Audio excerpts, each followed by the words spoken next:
이 탈북자는 미군 포로를 구했고 그의 이야기는 놀랍게도 후기 성도의 결말로 끝났다.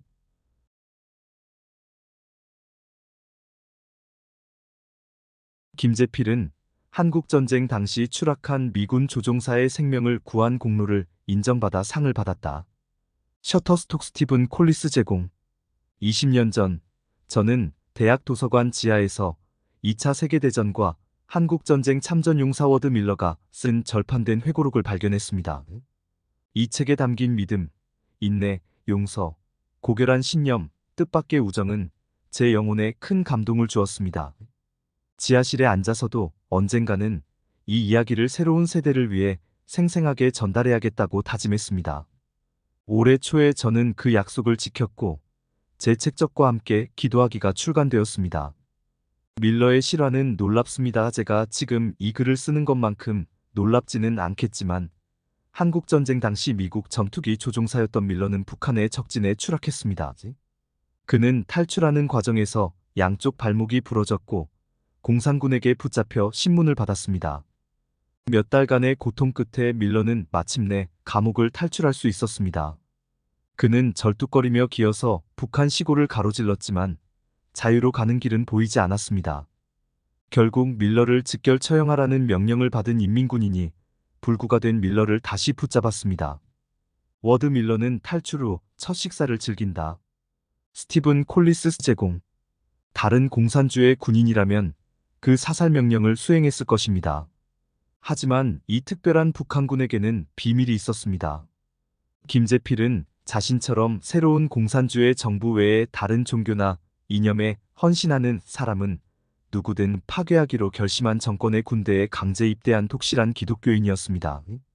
김재필의 신앙은 명령보다 중요했고 그는 밀러를 보호하기로 결심했습니다. 아이러니하게도 밀러는 자신의 기도를 들어줄 하나님이 정말 존재하는지 확신할 수 없었지만 그 어떤 공산주의자보다도 김재필을 존경했습니다. 두 사람은 소통하는 법을 배웠고 친구가 되었습니다. 그리고 함께 남한으로 기적적으로 탈출해 자유를 찾았습니다. 밀러는 오리건주에 있는 가족에게 돌아갔고 그의 초기 신앙은 그의 삶에서 중요한 부분으로 성장했습니다. 김재필은 한국에서 삶을 일구고 개신교 신앙에 계속 헌신했습니다.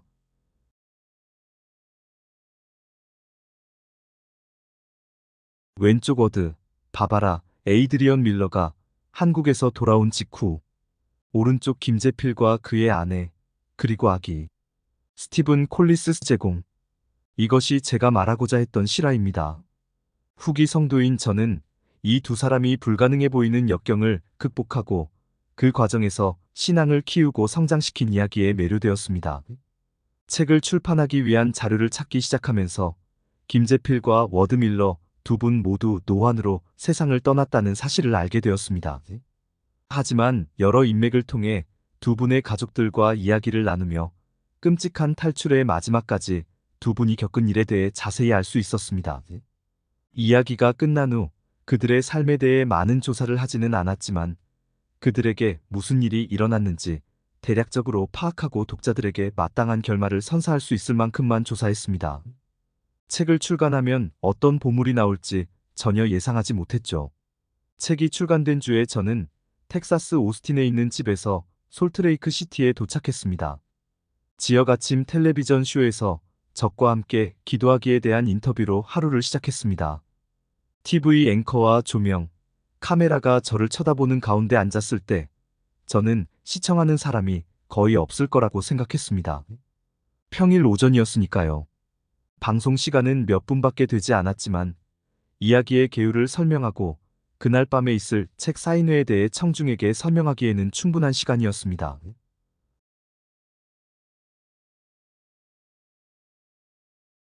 콜리스는 지역 TV 방송국에서 인터뷰를 한다.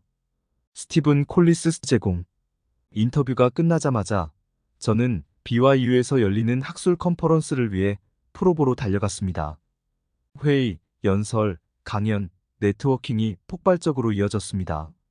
마지막 패널에서 연설을 마친 순간 저는 책 사인회를 위해 솔트레이크로 돌아갔습니다.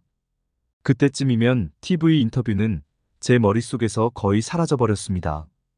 서점에 도착해서 점장과 악수를 나누자 점장이 저를 가까이 끌어당기며 여기 당신을 보고 싶어 하는 여자가 있어요라고 말했습니다.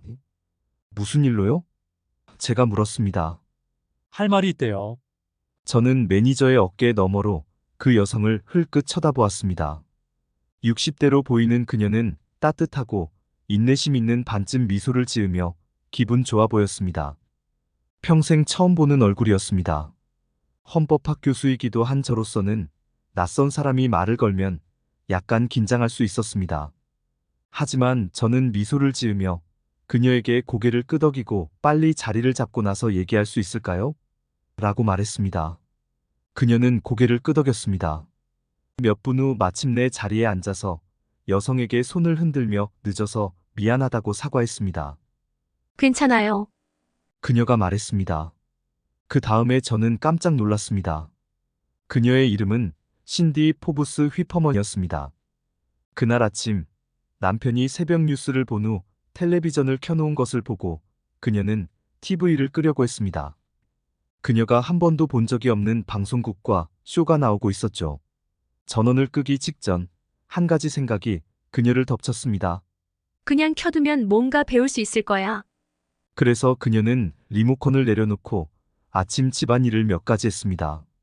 몇 분 후 아무도 보지 않을 거라고 확신했던 제 인터뷰가 방송에 나왔습니다. 그녀는 제가 북한 병사에 대해 언급하는 것을 들었습니다. 그녀는 얼어붙었습니다. 그녀는 모든 것을 내려놓고 텔레비전 앞으로 다가갔습니다. 그 순간 다른 것은 중요하지 않았고 오직 김재필이라는 한국인 그리고 그녀가 듣고 있는 이야기만이 중요했습니다. 인터뷰가 끝나자 그녀는 호기심이 정신적인 흥분으로 바뀌는 것을 느꼈습니다. 그녀는 책장으로 달려가 오래된 선교 일기, 즉 1980년대 초, 지금으로부터 수십 년 전 한국에서 후기 성도 선교사로 활동하던 시절의 일기를 꺼내들었습니다. 열어본 지 너무 오래되었기 때문이었습니다. 그녀는 책장을 넘겼고 거기에는 제가 방금 텔레비전에서 요약한 바로 그 이야기에 대한 그녀의 기록이 있었습니다. 책 속의 한국군 김재필은 남한으로 탈출한 지 30년 만에 신디와 재회했습니다.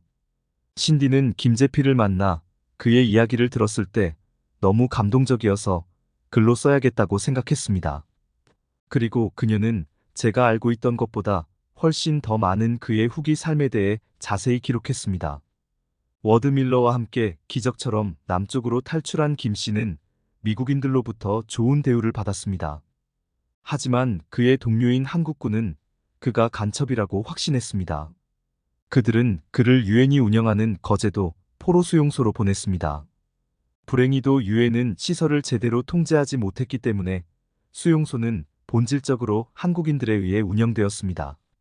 수용소에는 공산주의 동조포로와 남한 경비대라는 두 개의 적대적인 집단이 있었습니다. 어느 쪽도 김 씨를 받아들이지 않았습니다. 공산주의자들은 그를 반역과 배신으로 비난했습니다. 그들은 여러 차례 그를 구석에 몰아넣고 구타했습니다. 간수들 역시 미국인을 구하고 북에서 탈북했다는 그의 이야기를 믿지 않았습니다. 너무 많은 공산주의자들이 탈북자인 척했다가 간첩으로 밝혀졌기 때문입니다.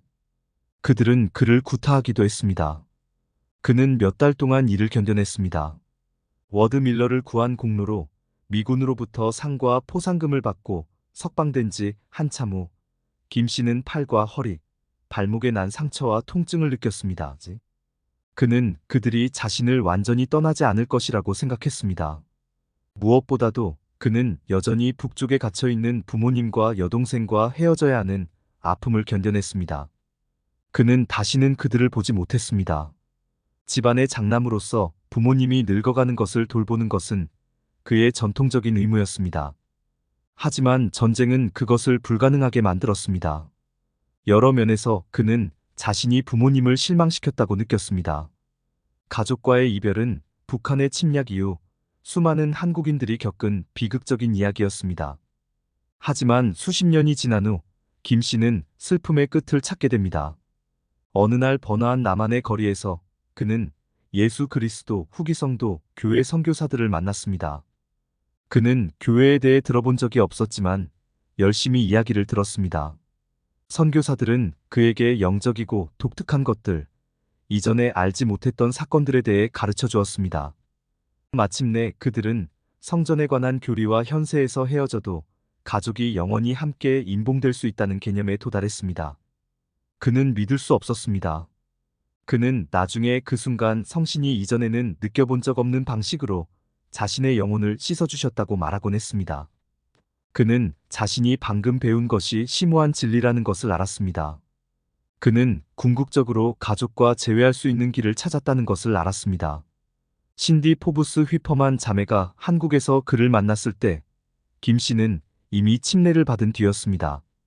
그는 교회의 신실한 교인이었고 감독단에서 봉사하고 있었습니다.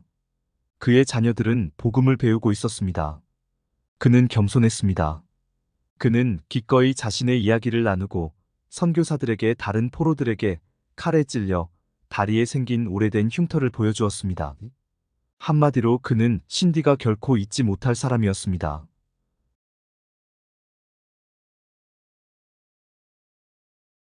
스티븐 콜리스와 신디 휘퍼먼이 솔트레이크 시티에서 열린 책 사인회에서 만났다. 스티븐 콜리스 제공. 신디가 자신의 이야기를 마치고 일기장을 보여줬을 때 저는 믿을 수가 없었습니다. 그날 밤까지 저는 김재필의 개종 이야기에 대해 전혀 알지 못했습니다. 그가 충실한 후기 성도가 되었다는 사실을 알게 된 것은 제가 상상할 수 없었던 이 책의 여정에 완전한 마침표를 찍는 일이었습니다. 제가 적과 함께 기도하다를 썼을 때만 해도 비밀리에 신앙생활을 하던 북한 군인이 적진 뒤에서 미국인을 붙잡아 탈출을 도왔다는 사실을 믿을 수 없었습니다. 그 자체만으로도 분명 다시 이야기할 가치가 있는 기적이었습니다. 김재필이 남한에서 선교사들을 만나 교회에 가입하고 수십 년 후 동료 후기 성도가 김재필의 개종 사실을 모른 채 그의 이야기를 우연히 접하고 출판했다는 사실이 오늘 저는 놀랍습니다.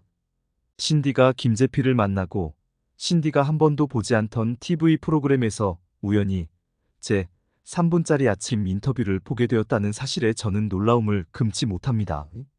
하지만 그건 역시 기억할 만한 기적이죠. 저는 꼭 들려줘야 하지만 교회와는 전혀 관련이 없어 보이는 이야기를 전하기 위해 책을 썼습니다. 결국 제가 상상했던 것보다 더 강한 유대감을 갖게 되었습니다. 스티븐 T. 칼리스는 텍사스 대학교 오스틴 로스쿨의 법학 교수이자 UT의 백로플린 수정헌법 센터 및 관련 법률 및 종교 클리닉계 창립 교수이다. 스티븐은 또한 버지니아 커먼웰스 대학교에서 문예창작 석사학위를 받았으며 문학 저널 블랙버드의 부편집장을 역임했습니다. 그는 브리검 영 대학교에서 학부과정을 마쳤다. 뉴멕시코 출신인 스티븐은 아내와 아이들과 함께 오스틴에 살고 있습니다.